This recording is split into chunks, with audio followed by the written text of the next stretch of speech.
بسم اللہ الرحمن الرحیم نحمدہ ونصلی ونسلم علی رسول الکریم اما بعد۔ عید الاضحیٰ کے مسنون کام آپ کے سامنے بیان کریں گے۔ الاضحیٰ عربی کا لفظ ہے، قربانی کو بھی الاضحیہ کہا جاتا ہے، جس کو ہمارے ہاں عید قربان بھی کہا جاتا ہے، بڑی عید بھی کہا جاتا ہے۔ اب عید الاضحیٰ میں جو مسنون کام ہیں وہ کیا کیا ہیں، انہیں آپ سمجھ لیں تاکہ یہ بابرکت دن ضائع نہ ہو، اللہ تعالیٰ کی نافرمانی میں کہیں گزر نہ جائے، کیونکہ اللہ عز و جل کی اطاعت میں اپنی خوشی کو لگانا یہ اللہ تعالیٰ کو پسند ہے۔ اللہ تعالیٰ کی نافرمانی میں اس بابرکت دن کو گزار دینا یہ بہت ہی قبیح ترین بات ہے۔ آپ نے غور نہیں کیا کہ مثلا یہ جو عید الاضحیٰ ہے 1443 ہجری میں سن 2022 کی، یہ اتوار والے دن آ رہی ہے۔ اب اتوار کا دن ویسے دن رات میں 5 نمازیں ہیں، مگر اللہ تعالیٰ نے اپنے بندوں کو اس دن 6 نمازیں دیں، ایک اور نماز کا اضافہ فرمایا جسے عید الاضحیٰ کہا گیا۔ تو گویا اللہ تعالیٰ اگر یہ دن عیاشی کا ہوتا یا وقت کے ضیاع کا ہوتا تو نمازوں میں بھی تخفیف ہو جاتی، ذکر اذکار میں تخفیف ہو جاتی۔ ایسا نہیں ہے، مومن کی خوشی اللہ کی اطاعت میں ہے، یہ ذہن میں رہے۔ تو اللہ عز و جل کی اطاعت میں اس دن کو گزارنا چاہیے۔ اس دن میں کیا کیا کام مسنون ہیں، مستحب ہیں، کچھ آپ کے سامنے بیان کریں گے۔ امید ہے انشاءاللہ عز و جل بہت فائدہ ہوگا، اور کچھ جو بدعتی امور ہیں ان کی طرف بھی میں اشارہ کروں گا، اور آخر میں عید الاضحیٰ کی نماز کا طریقہ بھی مختصر بیان کر دوں گا۔ سب سے پہلا کام، صبح صبح اٹھیں، ہو سکے تو تہجد کی نماز پڑھ لیں، نہیں تو صبح کی نماز فجر کی محلہ کی مسجد میں باجماعت ادا کریں، اس کے بعد واپس گھر آ جائیں۔ اگر کسی کی نماز اشراق پڑھنے کی عادت ہے تو وہ اشراق پڑھے، گھر میں پڑھے یا مسجد میں پڑھے، جہاں بھی پڑھے پڑھ لے۔ اس کے بعد آپ گھر آئیں، نماز عید الاضحیٰ کی تیاری کریں، مسواک کریں، غسل کریں، نئے کپڑے ہوں، نیا لباس ہو، نیا سوٹ ہو تو وہ پہن لیں، ورنہ دھلا ہوا لباس پہن لیں، خوشبو لگائیں، اور جلدی سے جلدی جتنا ہو سکے عیدگاہ کی طرف پہنچ جائیں۔ ایسا نہ ہو کہ جب امام صاحب خطبہ شروع کریں تو آپ جائیں، یا جب نماز کھڑی ہونے لگے تب جائیں، جیسے جمعے والے دن آپ یہ حال کرتے ہیں۔ تو عید الاضحیٰ یا عید الفطر میں پہلے جا کے بیٹھنا یہ اللہ تعالیٰ کو بہت پسند ہے۔ حدیث میں آتا ہے اللہ تعالیٰ فرشتوں کے سامنے فخر فرماتے ہیں۔ اللہ اکبر۔ سنت یہ ہے کہ پیدل جائیں، عیدگاہ کی طرف پیدل جائیں، سواری پہ بھی اگر کوئی جاتا ہے تو حرج نہیں ہے، نیز جائیں ایک راستے سے اور واپس آئیں تو دوسرے راستے سے آئیں، راستہ تبدیل کر لیں۔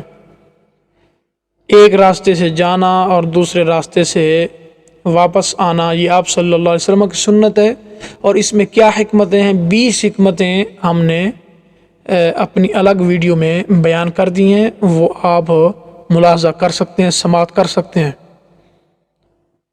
اب چونکہ یہ عید الاضحیٰ ہے، اس میں سنت یہ ہے کہ نماز سے پہلے، عید الاضحیٰ کی نماز پڑھنے سے پہلے کچھ بھی نہ کھائیں۔ اگر قربانی آپ نے کرنی ہے تو قربانی کر کے قربانی کے گوشت میں سے کھائیں۔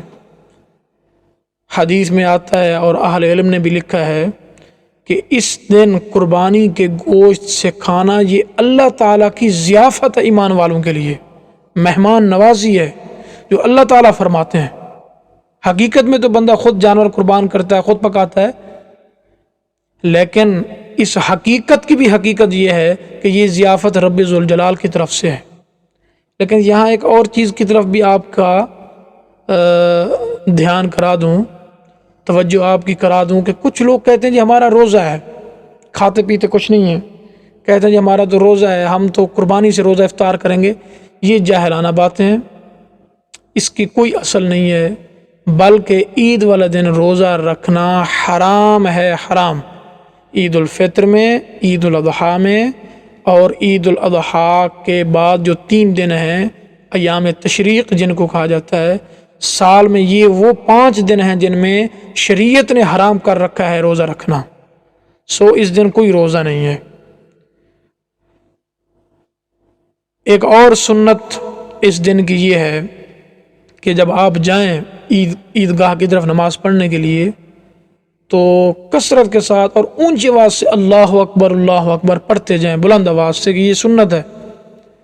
اور امام صاحب کا جا کے مسجد میں خطبہ سنیں، کیونکہ ہمارے ہاں جو خطبہ ہے وہ پہلے اردو زبان میں بھی دیا جاتا ہے تاکہ لوگوں کو دین کی باتیں ہم سمجھا سکیں۔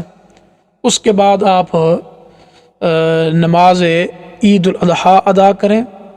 اس کے بعد جو مسنون خطبہ ہے وہ ہوگا، پھر دعا ہوگی، اجتماعی دعا ہے، مانگیں دعا اللہ عز و جل سے۔ حدیث میں آتا ہے اللہ تعالیٰ اس دن میں دعا رد نہیں فرماتا، رب کی رحمت جوش مار رہی ہوتی ہے۔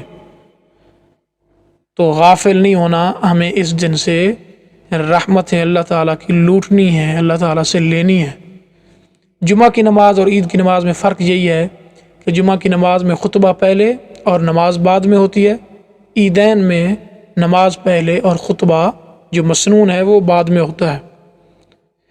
نماز عید الاضحیٰ کا طریقہ بھی آپ سماعت فرما لیں۔ امام صاحب کے ساتھ جب آپ نماز پڑھیں گے، پہلی تکبیر ہوگی اللہ اکبر کہا جائے، نیت اس کی یوں کریں، نیت کرتا ہوں میں نماز کی، نماز پڑھتا ہوں اللہ تعالیٰ کے لیے 2 رکعت نماز عید الاضحیٰ ساتھ ساری زائد تکبیروں کے، یا یوں کہیں ساتھ 6 زائد تکبیروں کے جو واجب ہیں، اور آگے کہیں منہ طرف قبلہ شریف کے بندگی اللہ تعالیٰ کی، پیچھے سے امام کے اللہ اکبر۔ تو سبحانک اللہم پڑھیں، سبحانک اللہم پڑھ کے ثنا پڑھ کے رک جائیں۔ اب یہاں زائد تکبیریں ہوں گی، پہلی تکبیر پر کانوں تک ہاتھ لے جا کے چھوڑ دیں، دوسری پر بھی کانوں تک ہاتھ لے جا کر چھوڑ دیں، تیسری تکبیر پر کانوں تک ہاتھ لے جا کے ہاتھ باندھ لیں۔ اب امام صاحب قرات کریں گے، سورۃ فاتحہ پڑھی جائے گی اور بھی سورت پڑھی جائے گی، اس کے بعد حسب معمول رکوع ہوگا، سجدے ہوں گے، اس کے بعد دوسری رکعت شروع ہوگی۔ اب دوسری رکعت میں پہلے قرات ہوگی، سورۃ فاتحہ پڑھی جائے گی، اس کے ساتھ سورت ملائیں گے، اس کے بعد سورت پڑھنے کے بعد اب یہاں 3 تکبیریں ہوں گی۔ پہلی تکبیر کے بعد کانوں تک ہاتھ لے جا کر چھوڑ دیں، دوسری میں بھی ایسا کریں، تیسری میں بھی ایسا ہی کریں، چوتھی تکبیر یہاں ہوگی جو رکوع کے لیے ہے، آپ نے کانوں تک ہاتھ نہیں لے جانا بلکہ اللہ اکبر کہتے ہوئے رکوع میں چلے جانا ہے۔ اس کے بعد حسب معمول نماز مکمل ہوگی، اس کے بعد دعا ہوتی ہے، اجتماعی دعا، اس سے محروم نہیں ہونا چاہیے۔ دعا میں شامل ہوں، اپنے لیے، باقی مسلمانوں کے لیے، اللہ تعالیٰ کی مخلوق کے لیے، اور اپنے آباء و اجداد کے لیے بخشش کی، مغفرت کی دعائیں مانگیں، مریضوں کے لیے دعائیں مانگیں، قوم کے لیے، ملک و ملت کے لیے دعائیں مانگیں، اللہ تعالیٰ دعاؤں کو قبول فرماتے ہیں۔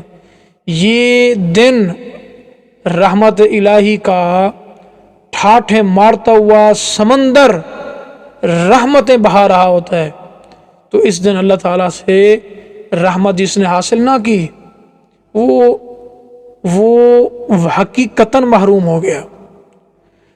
اس کے بعد دعا کے بعد گلے ملیں، کہ گلے ملنا مسنون ہے، آپ صلی اللہ علیہ وسلم کی سنت ہے، مصافحہ کریں، خوشی کا اظہار کریں، اس کے بعد جا کر اپنی قربانیاں کریں، اور کوشش کریں کہ قربانی کے گوشت میں سے ہی گوشت پکا کر کھائیں۔